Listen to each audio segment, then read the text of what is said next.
Alright, let's go. Before we jump into the list, make sure to subscribe if you love dark history, forgotten mysteries, and unbelievable true stories. We upload videos like this every week, and you definitely don't want to miss the next one. Number 10. The nuns who would not stop biting. In the 15th century, in a convent somewhere in Germany, a nun bit another nun. That is the entire origin of the event. No possession narrative, no visiting demon, no outside provocation survives in the record. One woman's teeth closed on another woman's arm, and within days the convent was a place where nuns bit each other on sight. The account comes down to us through the physician Jerome Cardano, later repeated and expanded by the German medical historian Justus Friedrich Karl Hecker in his 1832 study, later translated into English as The Epidemics of the Middle Ages. Hecker was not writing folklore. He was a physician cataloging what he considered a real clinical phenomenon, and he treated the biting mania with the same seriousness he gave to the Black Death and the dancing epidemics that came before it. What makes the case worth taking seriously is not the single convent, it is the geography. Word of the biting nuns did not stay in one building. It crossed into other convents in Saxony and Brandenburg, then into the nunneries of Holland, and by Hecker's account, it eventually reached Rome. That is not one outbreak. That is a behavior propagating along the communication routes of the Catholic Church, from letter to letter and traveler to traveler, until an entire institutional network was reporting the same compulsion. Nobody bit a nun in Rome because a nun in Saxony had bitten someone. They bit because they had heard, in detail, what biting looked like. That environment is where the explanation actually lives, and it is worth stating plainly rather than mystically. Convents took in women who had little choice in the matter. Younger daughters were placed there to avoid dividing an inheritance. Widows were placed there to remove them from a household. Enclosure meant permanent celibacy, near total silence for large parts of the day, physical labor, and unquestioning obedience to a hierarchy with the legal power to compel it. A nun who found the arrangement unbearable had almost no lawful way to say so.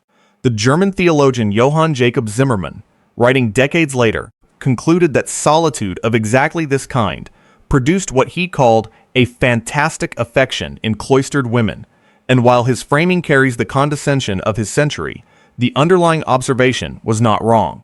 Confined populations under chronic, unrelieved stress with no permitted outlet for defiance do sometimes find one outlet that nobody can forbid, the body itself, doing something nobody chose and nobody can be blamed for. The Church's response tracked its own theology exactly. Exorcism was tried first, because biting nuns fit the framework of possession more comfortably than the framework of psychological breakdown.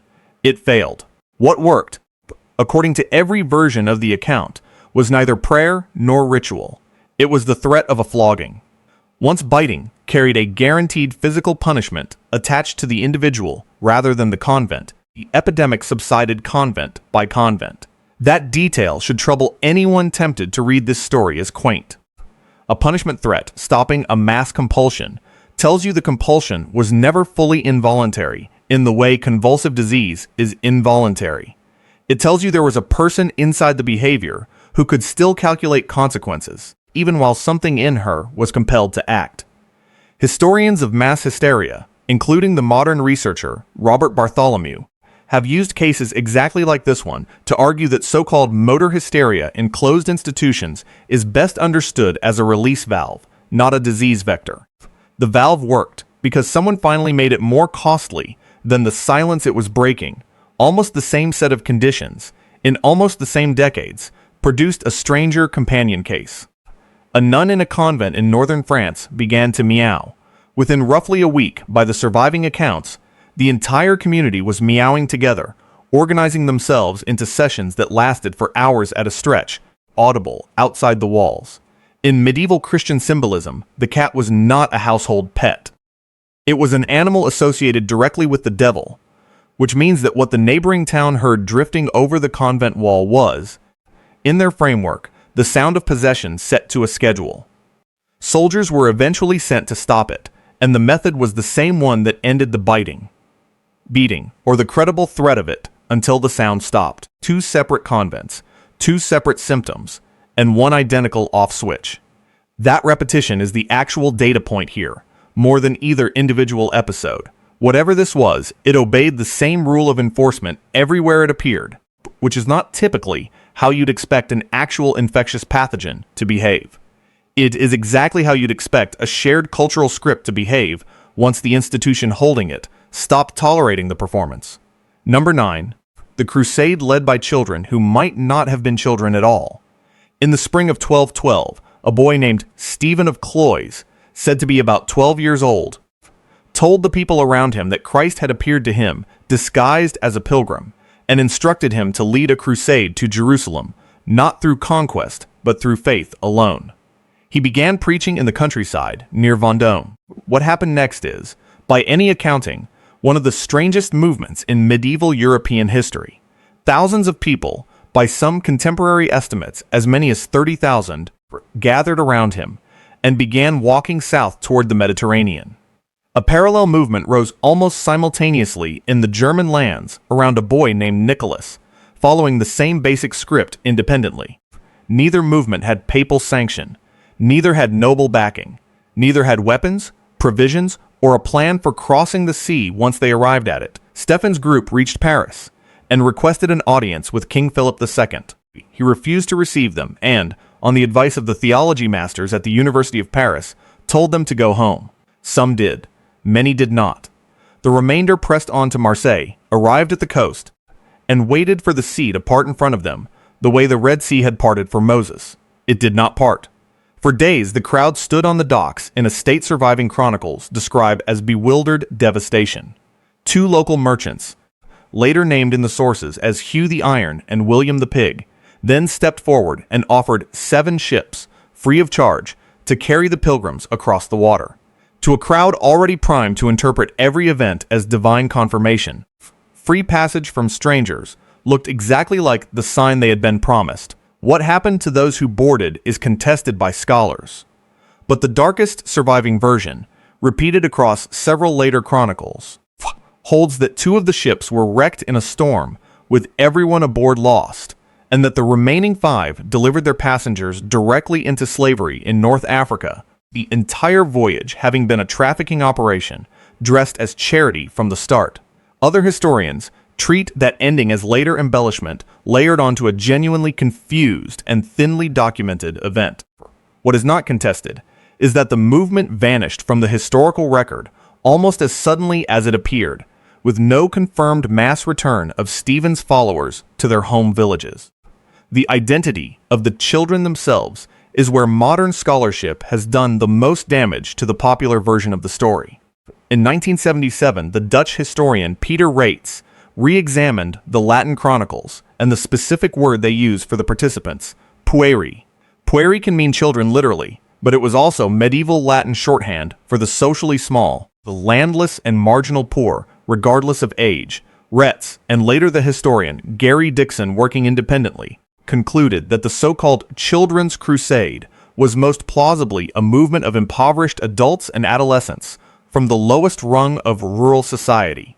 People who had watched the professional, noble-led crusades fail again and again and had concluded, in a period saturated with apocalyptic preaching, that God had rejected the powerful and chosen the poor to succeed where knights had not. If Rates is right, the name itself is a 5-century-old misreading, and what actually marched to Marseille was not a wave of literal children answering a boy prophet, but a movement of the dispossessed treating poverty itself as a divine credential.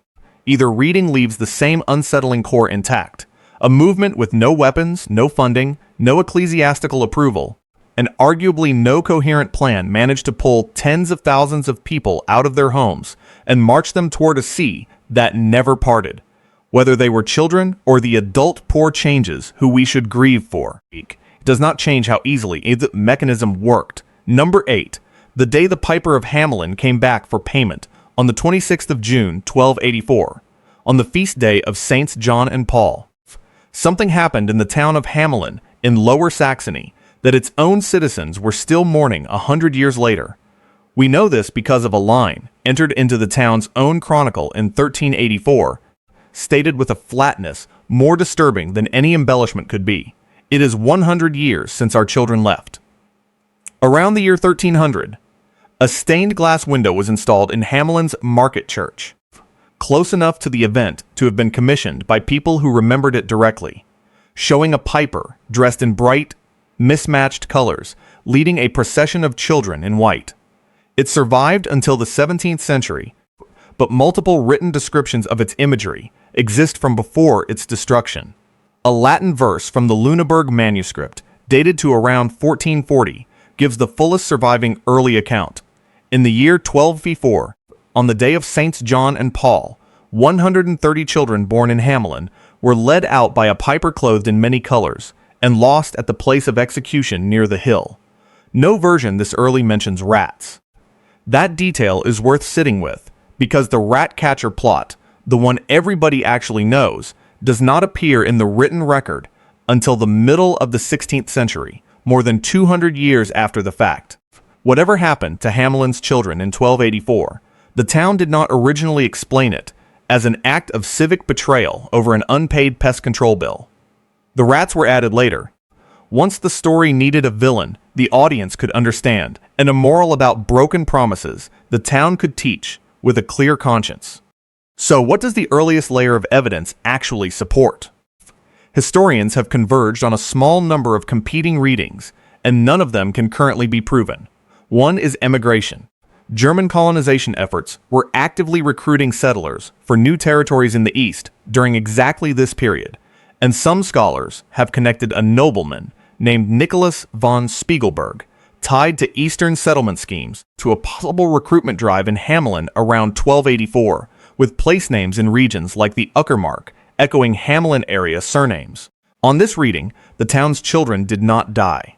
They left, as young adults, for a colonization opportunity that severed them from home as completely as death would have. A second reading treats the piper as an allegory for death itself, the peed costume read as a folk memory of the Danse Macabre, and the event as a mass die-off from disease, landslide, or drowning in the Weser River, with the piper standing in for whatever actually killed them, because a plague or an accident makes for a harder story to tell your grandchildren than a stranger with a flute. A third and more recent proposal ties the disappearance to the same choreomania documented elsewhere in 13th century Germany. The idea being that Hamelin's youth were swept into an outbreak of compulsive dancing that carried them out of town, exhausted, disoriented, and never accounted for again. Each theory has a hole in it. The emigration theory does not explain why a departure for a new settlement, ordinary in medieval demography, would be commemorated with the grief-soaked language usually reserved for mass death. The plague theory has to explain why the record insists on a piper as the mechanism rather than simply naming an epidemic, which medieval chroniclers elsewhere had no trouble doing directly. The dancing theory borrows a real phenomenon from a real decade, but has no direct evidence placing it in Hamelin specifically. What survives, stripped of every later addition, is a stained glass window built while eyewitnesses could still have corrected it, a town record a century later still using the word left rather than died, and a number, 130, that nobody in Hamelin ever seems to have doubted. Number 7. The year Europe whipped itself bloody in public. By early 1349, the Black Death had already killed a significant share of the population across France, Germany, and the Low Countries, and it showed no sign of slowing. Into that vacuum of explanation and control stepped a movement that had existed in smaller form since the 13th century, but now detonated across the continent at a scale nobody had previously recorded. Groups calling themselves the Brothers of the Cross, later simply known as the Flagellants, began marching from town to town in white robes, carrying crosses, singing hymns, and beating themselves and each other with knotted scourges, studded with iron spikes. The German chronicler Henry of Hereford, an eyewitness, described the instrument directly. 3 tails hanging from a handle, each tail threaded with needle-sharp iron points, driven so deep into flesh during the ritual that they sometimes had to be worked free with a second pull. This was not an isolated fringe. According to the French chronicler and clergyman Jean de Venette, who lived through the plague himself, flagellant processions swept through Germany, the Low Countries, Hungary, Poland, Bohemia, and Denmark in 1349 alone, with individual bands sometimes numbering in the thousands. Their ritual was tightly choreographed rather than chaotic. Participants would prostrate themselves on the ground in specific postures, corresponding to specific sins, remain there through the recitation of 5 Lord's Prayers, then rise and beat themselves and each other while singing a set hymn whose refrain promised escape from hellfire in exchange for the pain they were inflicting on themselves in public, in the town square, in front of everyone. The theology behind it was straightforward and in the circumstances almost rational. If God had sent the plague as punishment for humanity's sin, then visible, extreme penance performed collectively might turn that punishment aside. This was not a fringe position invented by the desperate. A comparable procession had already been sanctioned by Pope Clement VI in Avignon in 1348, a full year before the movement Jean de Venette describes reached its peak. What began as an approved gesture of collective penance metastasized within a year into something the same papacy felt it had to crush. As the procession spread, they increasingly declared that mere participation in flagellation absolved sin without the need for a priest at all, putting an unlicensed itinerant movement directly in competition with the Church's own sacramental authority. Groups began attacking Jewish communities as they marched, and at least one chronicler recorded that anyone who refused to join the flagellation was accused publicly of being in league with the devil. Turning a voluntary penance into a test bystanders could not safely fail. On the 20th of October, 1349, Pope Clement VI issued a bull condemning the flagellants outright and ordering bishops across France, Germany, Poland, Sweden, and England to suppress them. Secular rulers moved in the same direction. Manfred of Sicily threatened to hang any flagellant found in his territory, and a bishop in Breslau reportedly had one of the movement's leaders burned alive. Within roughly a year of its explosive peak, the movement had been hunted into collapse across most of Europe. What makes this entry different from ordinary religious zealotry is the choreography. Nobody wandered into a town square and began improvising self-harm. Every gesture, every pause, every sung line was rehearsed and identical from town to town, carried by leaders called masters, who trained new recruits in the sequence before they were allowed to perform it publicly. That is not the behavior of individuals in crisis acting alone. That is an institution, however informal, that had figured out how to manufacture and transmit a specific bodily experience of collective terror at continental scale, using nothing but rhythm, pain, and an audience. Number 6. The 6 days Strasbourg spent burning its own neighbors. The flagellants were not the only response the Black Death produced, and the other response was worse. As panic over the plague spread through Alsace in early 1349, a rumor took hold that Jewish communities were deliberately poisoning Christian wells to spread the disease. The city of Cologne, seeing the rumor's danger clearly, wrote directly to Strasbourg's council in January of 1349, warning them explicitly that persecuting the Jewish community on this pretext could spark exactly the kind of violence Strasbourg needed least during an active epidemic. Strasbourg's council initially tried to hold the line, opening formal proceedings against several Jewish residents and torturing them in an attempt to produce a confession that would satisfy the crowd through due process rather than a mob. The prisoners did not confess. The council executed them anyway, on the breaking wheel, apparently hoping the appearance of justice would be enough to calm the city. It was not enough. On the 9th of February, 1349, a coup removed Strasbourg's sitting government, replacing it with a new council backed by the butchers and tailors' guilds and financed quietly by local nobles who stood to profit directly from the seizure of Jewish property. The new council's first act was to order the mass arrest of the city's Jewish population on the same poisoning charge the previous government had at least attempted to investigate. This time, there was no pretense of a trial. On the 13th of February, the Sabbath Eve, when Strasbourg's Jewish families would ordinarily have been preparing for Shabbat, they were instead dragged from their homes under armed guard. The following day, the 14th of February, St. Valentine's Day, somewhere between 1,000 and 2,000 men, women, and children were herded into the Jewish cemetery, where a wooden structure had been built specifically for the purpose, and burned alive. Contemporary accounts note that those willing to accept baptism on the spot, along with children and women judged attractive enough to spare, were pulled from the group before the fire was lit. The killing, by most reconstructions, continued in phases over roughly 6 days. What was left of Strasbourg's Jewish community was expelled from the city outright, its records of debt owed to Jewish moneylenders destroyed along with the people who held them, and a curfew law barring Jews from the city after dark remained on Strasbourg's books, sounded nightly by a special horn all the way until the French Revolution. The most chilling detail in the entire episode is not the violence itself, but its timing relative to the disease it claimed to be preventing. Strasbourg's Jewish community was massacred in February of 1349. The city's own Black Death mortality did not peak until later that same year.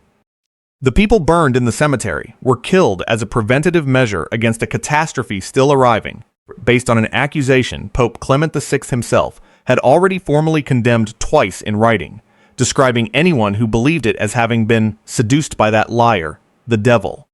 The theological authority, whose word carried the most weight in Christian Europe, had already told Strasbourg the accusation was false. Strasbourg burned its neighbors anyway, 6 months before its own death toll from the actual disease had even crested. Number 5. The shepherds who marched south to save Spain and ended up burying 300 people at a fortress gate. In May of 1320, in Normandy, a teenage shepherd announced that he had received a vision from the Holy Spirit, instructing him to lead a movement south to fight the Moors in Spain. As with the Children's Crusade a century earlier, the claim spread fast and drew a largely unarmed, largely poor following almost immediately. They called themselves, in French, the Pastoreaux, the shepherds. They marched first to Paris, hoping King Philip V would formally take up their cause. He refused to meet them. What happened next reveals how fast a movement built around a single unfulfilled promise can turn on the nearest available target.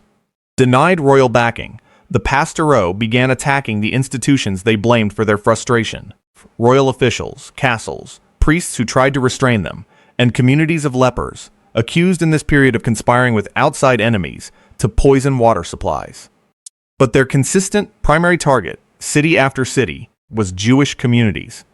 At Verdun-sur-Garonne, Toulouse, Albi, Cahors, and Saintes, the pattern repeated. Jews were offered a choice between forced baptism and death, their property confiscated and the records of debts owed to them destroyed, before the crowd moved to the next town. Pope John XXII issued an explicit order for the movement's dispersal in June of 1320. It did not stop them. The Pastoreaux crossed into the Kingdom of Aragon, where King James II ordered his nobles to protect the Jewish population under his rule. It was not enough. At the fortress of Montclus, the Pastoreaux besieged a group of Jews who had taken shelter there and killed more than 300 of them, before Aragonese forces under James's son Alfonso finally broke the siege and arrested those responsible, several of whom were executed for the massacre. What the Pastoreaux reveal, more clearly than almost any other entry in this list, is how a movement's stated cause and its actual behavior can diverge completely, while its followers experience no internal contradiction at all. This was, on paper, a movement to fight Islam in Spain. It never fought a single Muslim soldier. Every documented act of violence it committed was against Christian institutions, Jewish communities, and people already marginalized within Christendom itself. The following year, after King Philip fined the towns where Jews had been killed, a second wave of unrest broke out among the urban poor, and rumors began to circulate that lepers, supposedly in league with Jews and with Muslim rulers abroad, had conspired to poison Christian wells specifically. That accusation, the so-called lepers' plot, produced its own wave of executions across southern France entirely independent of any crusading pretext, proving that by 1321, the region no longer needed a stated cause to organize a massacre. The engine built to justify killing during the Pastoreaux movement kept running on its own, looking for the next target, long after the crusade it was serving had fallen apart. Number 4. The dancing that swept an entire region of Europe in a single summer. In 1374, something began moving through the towns along the Rhine that dwarfed anything recorded before it. Chronicles from Western Germany, the Low Countries, and northeastern France described thousands of people breaking into uncontrollable dancing, not for an afternoon but for days or weeks at a stretch, in agony rather than joy, screaming of visions and begging priests and monks for absolution, even as their bodies kept moving. Aachen, the old imperial coronation city, is recorded as one of the earliest and largest centers of the outbreak, the mania spreading outward from it into dozens of neighboring towns within weeks, a speed of transmission with no clean explanation, even by the standards of a phenomenon this poorly understood. This was not the first time European chroniclers had recorded compulsive dancing. The earliest secure account traces back to Christmas Eve of the year 1021, in the small Saxon town of Kolbik, where 18 people gathered outside a church and began a ring dance of sin, clapping and chanting loudly enough to disrupt the mass being celebrated inside. The presiding priest, furious at being interrupted, cursed the dancers to continue for a full year without rest. The chronicle insists the curse worked exactly as stated. The group danced continuously until the following Christmas, at which point they collapsed into a sleep so deep that some, the account claims, never woke from it. Modern scholars, including the medievalists Lineth Miller Renberg and Bradley Phillis, have documented how widely this single story circulated across medieval Europe for centuries afterward, cited in sermons as a warning about disrespecting sacred space. A further outbreak is recorded at Erfurt in 1247, and a bridge over the Moselle River near Maastricht is said to have collapsed under 200 dancers who had taken over it, drowning the entire group. By the time the 1374 outbreak reached its full scale, it had inherited both the behavior and the interpretive framework that Kolbik had established 3.5 centuries earlier. Uncontrollable, exhausting, sometimes fatal dance was understood as a curse or a divine punishment made visible on the body of the afflicted. And the cure, when once was sought, was ecclesiastical rather than medical. Historian Lineth Miller Renberg, writing specifically on how medieval and early modern observers made sense of these episodes, has traced how contemporaries alternated between reading the dancing as disease and reading it as punishment, sometimes within the same document. Unable to fully separate the two categories, the way a modern reader instinctively would, that ambiguity is not a failure of medieval thought. It is a precise description of what the dancers themselves may have experienced. Bodies moving in a way that felt neither fully chosen nor fully alien, in a culture that had no framework capable of describing that particular kind of involuntary human behavior except through sin and curse. What actually caused it remains genuinely unresolved. For much of the 20th century, ergotism was the leading candidate, the theory holding that fungal contamination of rye bread produced convulsions and hallucinations across an entire region simultaneously. That theory has since been substantially undermined, most forcefully, by the medical historian John Waller, whose research on the culminating case in this list applies with equal force to 1374. Ergot poisoning restricts blood flow to the extremities severely enough that sustained days-long dancing would be physically implausible for someone suffering from it. And the historical record from these outbreaks shows none of the gangrenous blackening of limbs that severe ergotism reliably produces. What is left, once ergotism is set aside, is a region already under extraordinary strain, its population repeatedly reduced by plague, primed by more than 3 centuries of stories, just like Kolbik's, to interpret uncontrollable movement as a specific, curable, divine affliction, doing collectively and publicly what individual bodies under that kind of pressure sometimes do alone. Number 3. The dance that healed a spider bite nobody could prove was venomous. In the region around Taranto, in the heel of southern Italy, a belief took hold, documented as early as the 11th century, that the bite of a local wolf spider could produce a condition serious enough to be fatal if left untreated. The condition was called tarantism, and by the time it reached its peak between the 15th and 17th centuries, it had become one of the most persistent and geographically specific mass phenomena in medieval and early modern Europe. A person believed to have been bitten, almost always a woman of low social and economic standing working the fields during the summer harvest, would display heightened agitation and restlessness, then collapse into what contemporary accounts describe as a catatonic or trance-like state, Left untreated, the belief held the victim would die. The prescribed cure was not medical in any sense a modern doctor would recognize. It was music. Musicians would be summoned to the victim's home, where she would be laid on a sheet on the floor, and a specific driving, rapid rhythm in 6/8 time would be played, sometimes for hours, sometimes across several days, until the victim rose and began to dance. The dance that resulted, refined and passed down through generations of musicians who specialized in performing it, is the direct ancestor of the tarantella, the folk dance still performed at Italian weddings today. Its name derived from the very spider it was originally invented to treat. The connection between the modern celebratory dance and its origin as an emergency medical ritual for a condition believed to be lethal is not folklore layered onto an unrelated tradition. It is the same tradition, with the crisis stripped out and the choreography kept. The actual spider responsible has never been convincingly identified. The wolf spider, most commonly blamed, Lycosa tarantula, has a bite roughly equivalent in severity to a bee sting, entirely inadequate to explain catatonia, let alone a widely believed risk of death. A better pharmacological candidate exists in Latrodectus tretisimgatatus, the Mediterranean black widow, whose venom is considerably more dangerous. But no study has ever established a reliable clinical link between its bite and the specific ritualized, music-responsive symptoms that define tarantism as it was actually practiced and recorded. What both candidates fail to explain is the treatment's total specificity. No other spider bite in recorded medical history responds exclusively to a particular rhythm in a particular time signature, performed by a particular class of specialist musician, in a ritual whose failure was understood to mean death. The explanation that has gained the most traction among modern historians looks past the spider entirely and toward the women who were its victims. The peasant women most commonly diagnosed with tarantism worked brutal hours in the fields for a fraction of the wages paid to men and held almost no legal or social autonomy.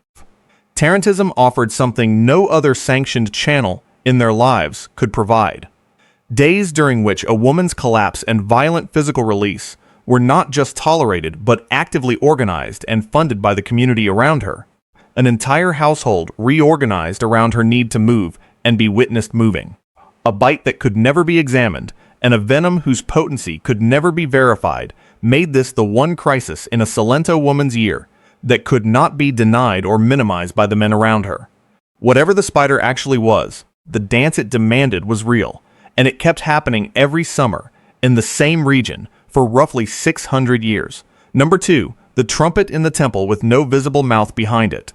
At Chavin de Huantar, 3,180 meters, up in the Peruvian Andes, at the meeting point of two rivers, a complex of stone platforms was under continuous construction from roughly 1200 BC to 500 BC. 700 years of building with no writing, no standing army, and no evidence it ever conquered a single neighboring settlement.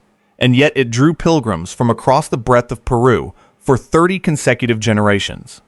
This entry sits outside the medieval period that defines the rest of this list, and it is included for one reason. It is the clearest surviving demonstration anywhere in world archaeology of the exact mechanism behind every hysteria described above, preserved well enough that we can finally see how it worked. Underneath the platforms runs a labyrinth of stone-lined galleries cut through multiple levels, joined by staircases and blind turns, ventilated by ducts and threaded with canals carrying river water directly through the rock. There are no windows anywhere in the structure. At the deepest intersection of the old temple's cross-shaped gallery system stands a granite monolith, 4.5 meters tall, carved with a fanged figure whose hair is rendered as a mass of writhing snakes, known today as the Lanzon. In 2001, a team led by John Rick of Stanford University recovered 20 trumpets made from the shells of the marine mollusk Strombus galeatus in a gallery now named for them.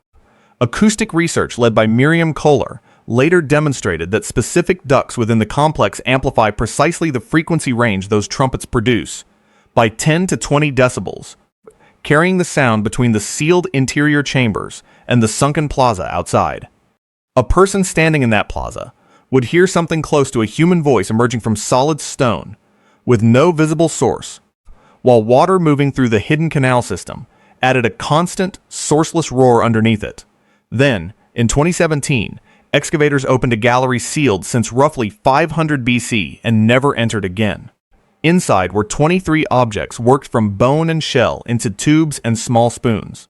A team including John Rick and Daniel Contreras of the University of Florida published the residue analysis in the Proceedings of the National Academy of Sciences in May of 2025. 6 of the objects carried chemical traces of psychoactive compounds, nicotine from wild tobacco on some, and on 4 others, microscopic remains of vilca, the seed of Anananthera colubrina, dried, toasted, and ground into a snuff. The tubes were cut from hollow bird bone and shaped to blow powder into another person's nose, a delivery method that requires a second person and takes effect within seconds. These galleries hold only a handful of people at a time, alone underground in total darkness, inside a chamber engineered to sound like nowhere else on Earth, receiving a compound that dissolves the ordinary boundary between a person and the room around them. The stone carvings on Chavin's walls depict faces with streaming nostrils, bared teeth, and an expression suspended between agony and transformation, an exact match for what Vilca snuff produces within the first minute of exposure. Chavin had no army and no script, and it held religious and political authority across an enormous stretch of the Andes for 7 centuries using architecture, sound, and a controlled psychoactive compound as one integrated device, with access to that device restricted entirely to whoever the architecture let in. A drug on its own produces a state. A drug delivered inside an architecture, built specifically to disorient the senses producing it, produces authority. That is the missing piece behind every hysteria on this list, the piece nobody in medieval Strasbourg or Kolbeck or Hamelin left us direct physical evidence for. Not just what made a crowd feel something together, but who benefited from having engineered the room they felt it in. Number 1, the woman who stepped into a street and could not stop. In July of 1518, in the free imperial city of Strasbourg, a woman recorded in contemporary sources as Frau Trophia walked out of her house and began to dance. There was no music, there was no festival, there was no visible provocation of any kind.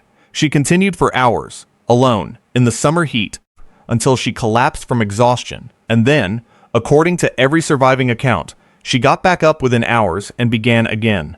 By the end of the first week, dozens of others had joined her, not in celebration, but in the same apparently involuntary compulsion, dancing until they collapsed and then rising to dance again. Within a month, the city's own authorities were treating it as a medical emergency, serious enough to require an official response, and by some estimates, as many as 400 people were affected before it finally ended. The city's physicians diagnosed the dancing as overheated blood requiring release through further exertion, and the council's official response, extraordinary by any standard, was to lean into that diagnosis rather than suppress it. They cleared space in the horse market and the guild halls for dancing, and hired musicians, pipers, drummers, and horn players to keep the compulsion moving to a rhythm, sincerely believing that dancing the affliction out of the body was the correct treatment for it. It did not work. As the weeks went on, and the officially sanctioned dance floors filled with more and more compelled dancers, people began dying from heart attacks, from strokes, and above all, from simple shock and dehydration in the punishing July heat, with some reconstructions of the death toll citing as many as 15 fatalities a day at the outbreak's peak, though other historians caution that many of the chronicles describing that death toll were written decades or centuries after the fact, and may not be fully reliable. The city eventually abandoned the musical treatment and pivoted entirely, banning public dancing and music outright, and instead marching the afflicted to a shrine dedicated to Saint Vitus, a 4th century martyr who, by 15th century popular belief, had the specific power both to curse people with compulsive dancing and to lift that curse once properly petitioned. The mania finally subsided by early September, roughly 2 months after Frau Trophea first stepped into the street, ending, in the words of contemporary observers, almost as mysteriously as it had begun. The historian John Waller has spent more of his career on this single episode than perhaps any other scholar alive, culminating in his 2009 book, A Time to Dance, A Time to Die, and his conclusion, built from Strasbourg's own civic archives and contemporary printed accounts, including observations from the physician and alchemist Paracelsus, breaks decisively with the ergotism theory that had dominated popular explanation for decades. Waller's case against ergot is straightforward and physiological. The fungus restricts blood flow severely enough to the extremities that continuous, sustained dancing across multiple days would be extremely difficult for a genuinely poisoned body to achieve.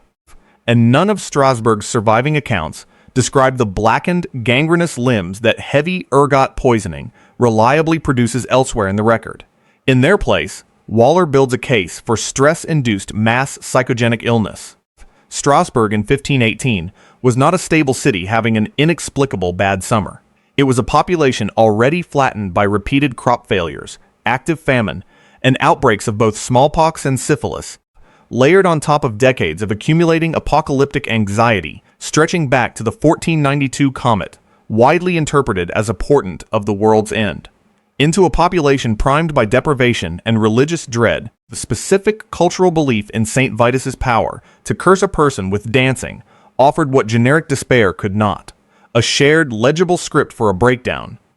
One where the body did not need to invent its own symptoms because an entire culture had already agreed, centuries earlier, at Kolbeck and Erfurt and Aachen, on exactly what an afflicted body was supposed to do.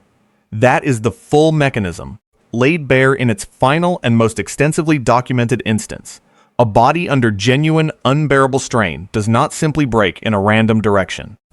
It reaches for the nearest available cultural template for what breaking is allowed to look like.